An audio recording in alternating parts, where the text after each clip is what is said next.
Bismillahirrahmanirrahim. Assalamualaikum warahmatullahi wabarakatuh. Nama saya Alfiatun Najmatul Laila dari program studi pendidikan agama Islam dengan NIM 2012110080. Video ini saya buat untuk memenuhi tugas ujian tengah semester pada mata kuliah Usul Fikih 2 dengan dosen pengampu Ibu Rina Juliana, MPDI. Baiklah, langsung saja kita masuk pada pembahasannya, yaitu pembahasan mengenai istinbat. Yaitu agenda kita di sini adalah ada 5 agenda, yaitu yang pertama adalah produk-produk istinbat, kemudian yang kedua langkah-langkah penetapan hukum istinbat, kemudian yang ketiga adalah hubungan metode istinbat dengan metode ilmiah, dan yang keempat pola pikir ilmiah serta langkah-langkahnya, dan yang terakhir adalah istilah-istilah lain beserta penutup. Baiklah, kita masuk kepada produk istinbat, yaitu produk yang dihasilkan oleh metode istinbat ini adalah yang pertama, yaitu ini contohnya saja, yaitu hukum memakan harta anak yatim. Sebagaimana firman Allah dalam Quran surat An-Nisa yang berbunyi, innalladzina ya'kuluna amwalal yatama zulman innama ya'kuluna fi butunihim naro wa sayaslawna sa'ira, yang artinya sesungguhnya orang-orang yang memakan harta anak yatim secara zalim, sebenarnya mereka itu menelan api sepenuh perutnya dan mereka akan masuk ke dalam api yang menyala-nyala, yaitu neraka. Nah, ayat ini secara ibarah yaitu hanya mengharamkan untuk memakan harta anak yatim. Tapi secara dilalah nas, ayat ini mengharamkan untuk membakar atau memusnahkan, pokoknya yang intinya menghilangkan harta anak yatim. Jadi bukan hanya cuma memakan harta anak yatim saja, melainkan menghilangkan, memusnahkan. Itu sama saja hukumnya dengan apa yang dikatakan dengan ayat ini. Kemudian contoh yang kedua adalah hukum riba, yaitu pada firman Allah, wa ahallallahu al-bai'u wa harramar riba, yang artinya Allah itu menghalalkan jual beli dan mengharamkan riba. Ayat ini jelas mengandung pengertian bahwasanya adalah bahwa jual beli itu halal dan riba itu haram. Karena makna inilah yang lebih mudah dan cepat ditangkap oleh akal manusia, tanpa memerlukan qarinah atau tanda-tanda untuk menjelaskannya. Meskipun demikian, ungkapan ayat tersebut bukanlah sekedar untuk menyatakan halalnya jual beli dan haramnya riba, tetapi ayat itu untuk membantah anggapan orang munafik waktu itu yang menyatakan riba itu sama hukumnya dengan jual beli. Nah, itu merupakan salah satu dari hasil produk istinbat. Kemudian selanjutnya yaitu langkah-langkah penetapan hukum. Ya, di sini ada 2 langkah, yaitu yang pertama adalah penetapan fakta sosial, kemudian yang kedua adalah penetapan nas. Penetapan fakta sosial ini yaitu dilakukan dalam istinbat hukum Islam terhadap suatu fakta sosial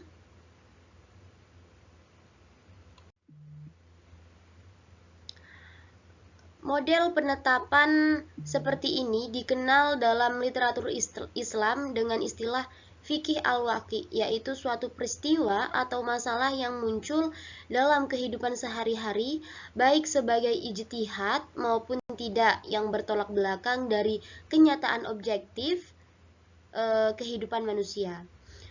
Fikih al-waqi yaitu berangkat dari pemahaman terhadap suatu peristiwa, kejadian, persoalan atau masalah yang muncul dalam masyarakat.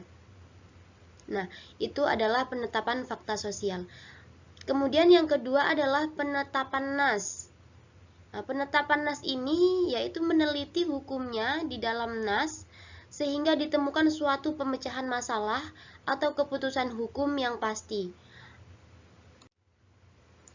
Apabila hukum tersebut sesuai kasus yang dihadapi, maka hukum tersebut dapat diterapkan. Tetapi apabila tidak sesuai, maka harus dicarikan hukum lain yang sesuai untuk kasus tersebut.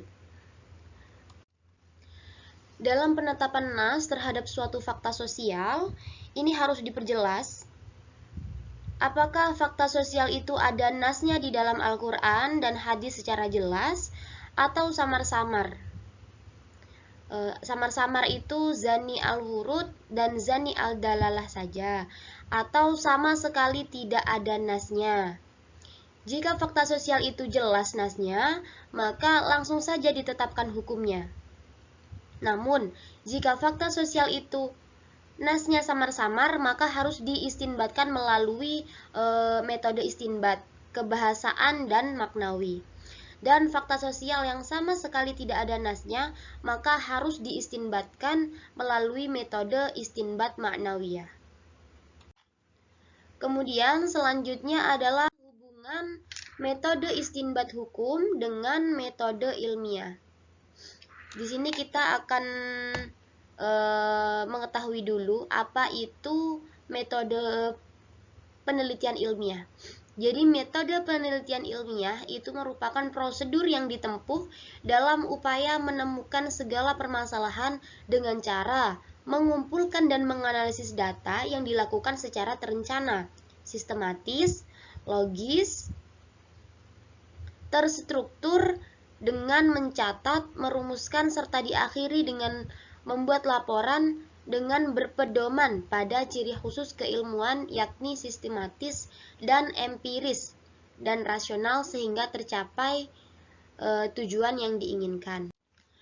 Nah, metode ilmiah ini ada tiga, yaitu yang ada tiga hal dalam metode ilmiah, yaitu pertama adalah ontologi, kemudian yang kedua adalah epistemologi, kemudian yang ketiga adalah aksiologi.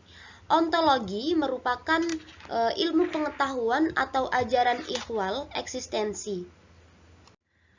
Ontologi ilmu meliputi apa hakikat ilmu itu, apa hakikat kebenaran dan kenyataan yang koheren menggunakan pengetahuan ilmiah yang tidak terlepas dari persepsi filsafat.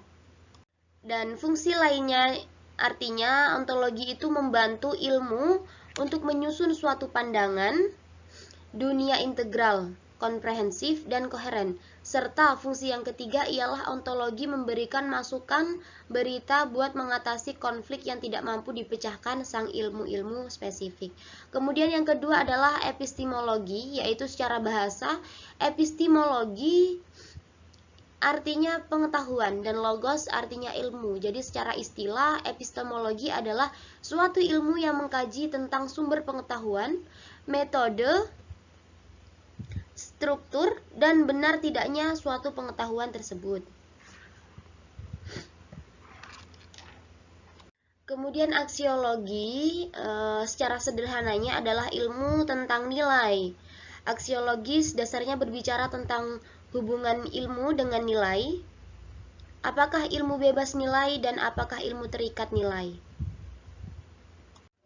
Nah, itu merupakan pengertian dari ontologi, epistemologi, dan aksiologi.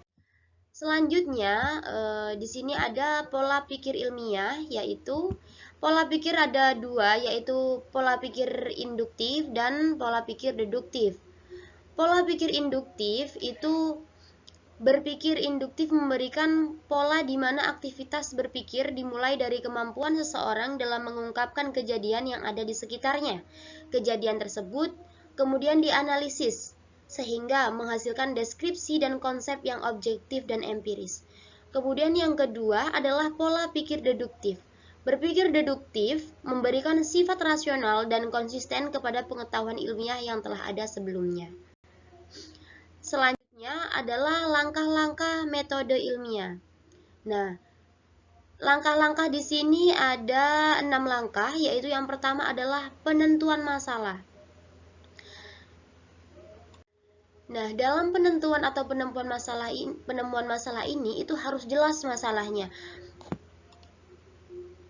Karena dengan adanya kejelasan dapat memudahkan kita untuk melangkah pada kegiatan atau langkah selanjutnya. Kemudian yang kedua adalah perumusan kerangka masalah. Pada tahapan ini itu merupakan tahap untuk usaha kita untuk mendeskripsikan masalah dengan lebih jelas lagi. Seperti mengidentifikasi faktor-faktor yang terlibat dalam permasalahan tersebut, baik faktor internal maupun faktor eksternal. Kemudian yang ketiga adalah pengajuan hipotesis, yaitu merupakan usaha peneliti untuk memberikan penjelasan sementara atau masih didasarkan pada teori yang relevan. Jadi belum didasarkan pada fakta atau data yang telah berhasil dikumpulkan. Kemudian yang keempat adalah deduktif dan hipotesis, yaitu suatu langkah perantara dalam usaha untuk menguji hipotesis yang diajukan, di mana secara deduktif ini kita menjabarkan hasil akhir secara empiris. Kemudian yang keenam yaitu penerimaan hipotesis menjadi karya ilmiah. Hipotesis yang telah terbukti kebenarannya dapat dikatakan sebagai pengetahuan baru dan diterima sebagai bagian dari ilmu atau bagian dari suatu teori ilmiah. Nah, jadi berdasarkan langkah-langkah metode ilmiah di atas tadi yang sudah disebutkan, maka cara untuk mendapatkan pengetahuan secara ilmiah, seluruh langkah-langkah di atas harus ditempuh. Jika satu tidak ditempuh, maka tidak bisa menjadi karya metode ilmiah, karena karya ilmiah. Nah, dari penjelasan di atas dapat kita pahami bahwasanya metode istinbat dan metode ilmiah mempunyai hubungan, yaitu terletak kemiripan dalam definisi, proses, dan langkah-langkah dalam melakukan penetapan hukum dalam istinbat atau pengetahuan baru dalam metode ilmiah. Jadi kalau dalam istinbat itu adalah penetapan hukum, yang dihasilkan itu adalah hukum, tapi kalau di metode ilmiah itu adalah pengetahuan baru yang tidak pernah kita ketahui sebelumnya. Sama kalau dalam istinbat dia hukum baru yang tidak kita ketahui hukumnya, yang tidak kita ketahui hukum sebelumnya. Selanjutnya yaitu istilah-istilah lain terkait ifta atau fatwa, kemudian ittiba, talfiq, taklid, dan mazhab. Yaitu yang pertama adalah ifta atau fatwa, yaitu hukum syara yang disampaikan oleh mufti kepada mustafti, bukan hal-hal yang berada di luar bidang hukum syara.